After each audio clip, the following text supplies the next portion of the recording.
عمرو يوسف في برنامج مع منى الشاذلي بتسأله وبتقوله: حد وسيم زيك وشاب ما كانش ليه تجارب سابقة بالجواز ما كانش يقول ليه أنا أتجوز واحدة مطلقة ومعاها ولاد كمان؟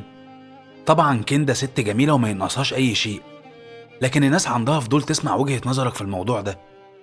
فرد عليها وقال لها: أولا، كندا كده ما ينقصهاش أي شيء، بالعكس والله العظيم، ده هي اللي كتير عليا، لدرجة إنها ساعات تقول لي أنت على طول محسسني إني لسه بنت في العشرينات. قلت لها: دي حقيقة، أنا معاكي، أنا اللي بصغر. وبعدين هو الراجل محتاج إيه من الست غير الاهتمام والحب والإخلاص؟ هو إحنا ليه دايما مستكترين على الست إننا نقدرها ونشيلها على راسنا؟ دي أقل حاجة تستحقها بجد. قالت له: طب إيه أكتر تعليق ضايقك الفترة دي؟ قال لها: أكتر حاجة نرفزتني بجد إن في جريدة كبيرة كتبت كلام مش صح عننا، والناس استكتروا إني ما همنيش نفسي ودافعت عن كندا. طب ما ده الطبيعي، أنا ربنا أمرني بكده، ورجولتي برضو أمرتني بكده، إن أعيش عشان أحميها بعد ربنا. هو الحب ليه بالنسبة لنا ماشي في حاجات وحاجات لأ؟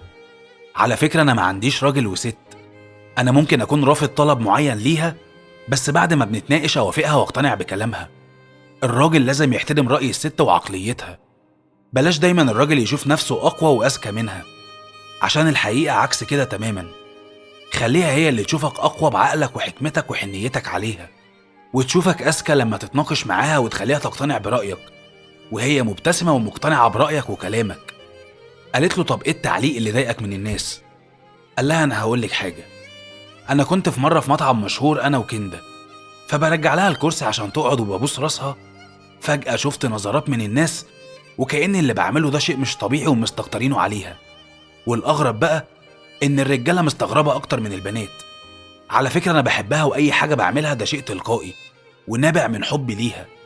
أنا بحترم رأي أي راجل على فكرة، بس أكتر حاجة ممكن تعصبني حتى أصحابي عارفين كده، لما مثلا واحد فيهم مراته تكلمه وتقوله أنا مش هتعشى من غيرك مثلا، فيقول لها لا أنا هتعشى بره مع أصحابي، أو يكذب عليها ويقول لها أنا هسهر بره في الشغل مثلا. أنا في مرة كنت مسافر أعمل عملية ومخبي عليها وقايل لها لما أرجع هقولك، وأنا مسافر كلمتني وقالت لي البيت وحش من غيرك وعيطت. عايز أقولك إني والله رجعت لها تاني. ما هو أنا لو كنت قادرة أعيش من غيرك كنت عشت، بس أنا ما أقدرش. هي دي الست اللي ضعفها معاك يديك القوة.